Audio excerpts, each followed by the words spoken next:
Germany, the heart of Europe, is witnessing a troubling rise of extremism on its very streets. Over 2,000 radical Islamists gathered in Hamburg this past weekend chanting Allahu Akbar and calling for nothing less than a caliphate.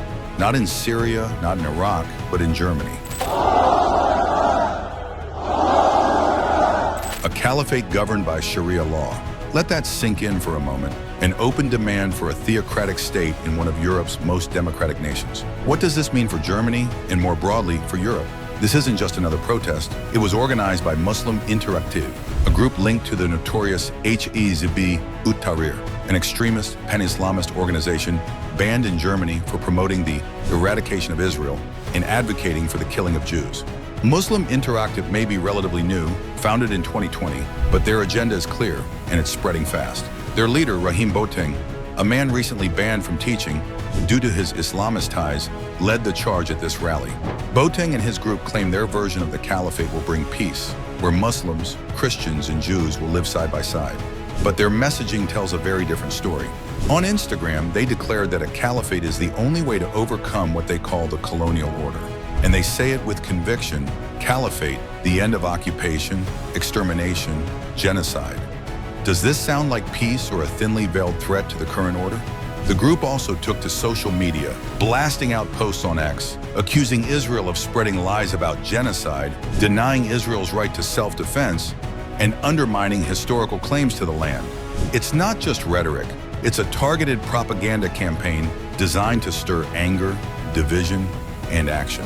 So who are Muslim Interaktiv? This is not just some fringe group. They have over 20,000 followers on TikTok alone, where they've perfected the art of digital propaganda. Their videos are slick, professional, and often portray their leaders as modern, relatable figures. Through street surveys and flashy content, they tap into the frustrations of young Muslims, portraying themselves as defenders of a persecuted community. They exploit real issues like Islamophobia, but their ultimate goal is far from peaceful. It's about pushing a radical agenda, an agenda that includes the implementation of Sharia law and the destruction of Israel.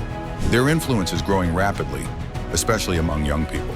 The leaders of Muslim Interaktiv are celebrated like pop stars by students, eager to attend their rallies and meet their heroes. These students aren't just listening, they're engaging, mobilizing, and spreading this extremist ideology. But what's more concerning is the response, or rather the lack of it, from German authorities.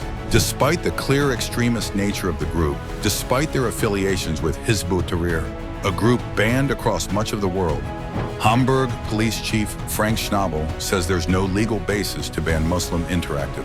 Even the Federal Justice Minister, Marco Buschmann, downplayed their actions, calling their calls for a caliphate politically absurd but not illegal. Absurd? Perhaps. But harmless? Absolutely not. This group is fanning the flames of division, radicalization, and unrest in Germany's streets. And the longer they are allowed to operate freely, the more emboldened they become. It's not just Muslim Interaktiv we should be worried about. Their parent organization, Hizb ut-Tahrir, has been pushing this radical agenda for decades. Founded in East Jerusalem, Hizb ut-Tahrir aims to re-establish the Islamic Caliphate and impose Sharia law across the globe. They're banned in Germany, the UK, and almost every Arab country except Lebanon, Yemen, and the UAE. So why is their affiliated group still allowed to organize and operate in Germany? Germany's leniency towards groups like Muslim Interaktiv is not just a national issue, it's a European one. Radicalization doesn't respect borders. Today it's a rally in Hamburg. Tomorrow it could be in Paris, Brussels, or Madrid. Is Europe prepared for the consequences of allowing such groups to operate in the open? Yes, freedom of speech is a cornerstone of Western democracy. But at what point does that freedom become a weapon used to dismantle the very system that upholds it? We've seen this story before. It starts with rallies, social media campaigns, and slowly the normalization of extremist ideas. But where does it end? Are German authorities waiting for violence on the streets before they act? Are they waiting for radical Islamists to gain even more followers, to push their dangerous rhetoric further into the mainstream? Christoph de Vries, a Hamburg Bundestag member, has been sounding the alarm, calling for a ban on this group. But his voice seems to be falling on deaf ears. What will it take for Germany to wake up? The bigger question for all of us is, when will Europe stand up to radical Islamists who openly call for the destruction of its values and its way of life? How long will authorities allow these dangerous ideologies to grow unchecked in the very cities that symbolize freedom and democracy?